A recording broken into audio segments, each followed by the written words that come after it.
मुग्धा और उसकी सास के बीच पूरा समय सास के किसी न किसी काम को लेकर मतभेद चलते ही रहते हैं। बहू, ओ बहू, जरा चाय बना दे। मुग्धा चाय लेकर आती है। ये लीजिए, और कुछ चाहिए? अरे नहीं, बस चाय पीने का मन था। जाओ, तुम दूसरा काम करो। चाय पीने के थोड़ी देर बाद सास दोबारा मुग्धा को आवाज लगाती है। अरे बहू रे, आओ बहू, जरा हलवा तो बना दे, मीठा खाने को मन हो रहा है।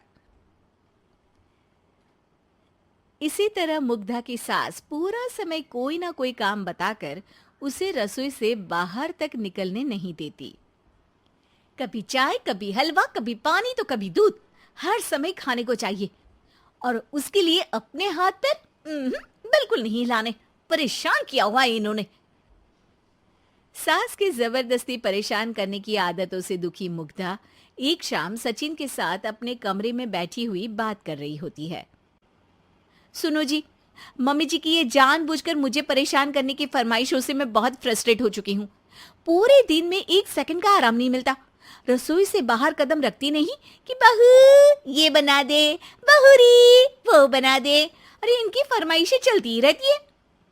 अरे मुग्धा, माँ खाने की शौकीन है, पर उम्र हो चली है, खुद खाना नहीं बना सकती, इसलिए तुमसे बोलती है।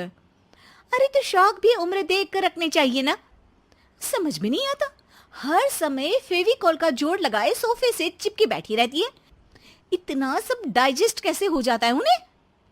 अरे तुम मेरी माँ से इतनी नफरत कैसे कर सकती हो? मैं उनसे नफरत नहीं करती जी, बस परेशान हूँ।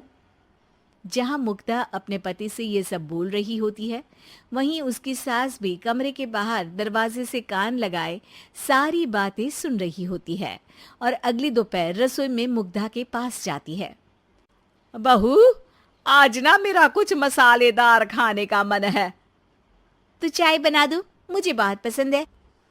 अरे ना, ऐसा कर लिट्टी चोखा बना ले। और हाँ, जितना मसाला बातों में मिलाकर पति को सुनाती हो ना, सब्जी में भी वैसे ही डाला करो, खाना स्वादिष्ट बनेगा। सास की बात सुनकर मुग्धा हैरान रह जाती है। मतलब अब पूरा समय मुझ पर हुक्म चलाने के साथ बंद कमरे में हुई पति पत्नी की बीच की बातें भी सुनती है? अरे बात जब मेरी थी तो सुनने में क्या दिक्कत है? ये कहकर सास वहां से चली जाती है। अरे अब तो हद पार हो गई। इस तरह से तो ये मेरा जीना मुश्किल कर देंगी। मुग्धा सास की हरकतों से परेशान उसका हल सोचने लगती है और इसी तरह कुछ दिन बीत जाते हैं, जिसमें सास का जन्मदिन आता है। मुग्धा बहुत खुशी के साथ अपनी सास को एंड्रॉइड मोबाइल गिफ्ट करती है। मम्मी, आपको सबसे बात करने के लिए बहुत दिक्कत होती है ना? कभी सचिन तो कभी मुझे बोलना पड़ता है, पर इस मोबाइल से आपको कोई दिक्कत नहीं होगी। एक जगह बैठे बैठे बहुत कुछ कर सकती हैं अब आप। मोबाइल देख सासू माँ खुश हो जाती है, पर उसे इस्तेमाल करना तो आता नहीं, इसलिए साइड में रख देती है। जिसे देख मुग्धा घर का सारा काम छोड़ मोबाइल सेट कर सास को इस्तेमाल करना सिखाने लगती है, जिसके बाद अब सास पूरा समय मोबाइल में ही लगी रहती है। हाय, जब से मम्मी को मोबाइल मिला है मेरी लाइफ में कितनी शांति आई है। अच्छा है, इसी तरह बिजी रहे तो मैं भी सुकून की जिंदगी जी पाऊंगी। अब मुग्धा जब मन करे काम करना, जैसा चाहे वैसा खाना बनाकर खाना, पूरा समय रिलैक्स और खुश रहने लगती है। क्या बात है, आजकल तुम बहुत चहक रही हो। अरे मम्मी जी से छुटकारा जो मिला है, अब ना फरमाइशें ना छुप छुप कर बातें सुनना। अच्छा, तो मोबाइल गिफ्ट करने की ये स्कीम थी। इसी तरह दिन बीतते हैं और अब मोबाइल पर लगी सास फरमाइशों की जगह सवालों के लिए बहू को आवाजें लगाना शुरू कर देती है। अरे बहू सुन तो, देख जरा किसी का फोन क्यों नहीं मिल रहा? रिचार्ज खत्म हो गया है, पर अभी 4 दिन पहले ही तो मैंने किया था। इतनी जल्दी कैसे खत्म हो गया? अरे मैंने कल तेरी कनाडा वाली मौसी सास से 3 घंटे बात की थी ना। क्या?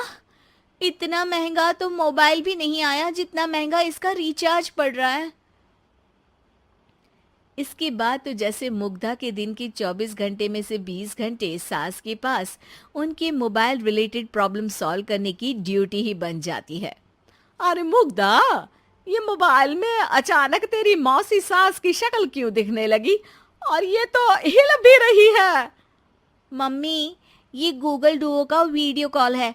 इसमें आप बात करने के साथ एक दूसरे की शक्ल भी देख सकती हो। अच्छा, ये तूने मुझे पहले क्यों नहीं बताया?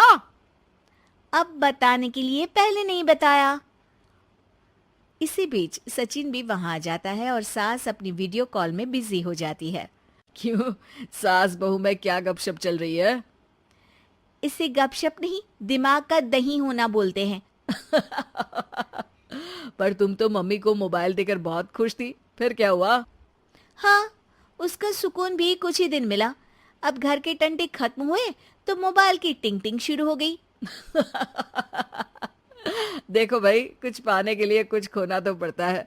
आखिर तुमने मोबाइल अपने फायदे के लिए ही तो दिया है, तो फिर सवालों के जवाब भी देने पड़ेंगे, क्योंकि जब तक उनके हाथ में ये फुंथरू रहेगा, तुम्हारी लाइफ में प्राइवेसी और सुकून रहेंगे। कहने का मतलब है अगर इससे प्यार बढ़े तो दाग अच्छे हैं। अरे मुझे पहले दिन से ही पता है मोबाइल किस मकसद से दिया गया है। भूलो मत, इससे पहले मैं बातें ही सुनती थी। सास की ये बात सुनकर मुग्धा शॉक में और सचिन हंसता रह जाता है।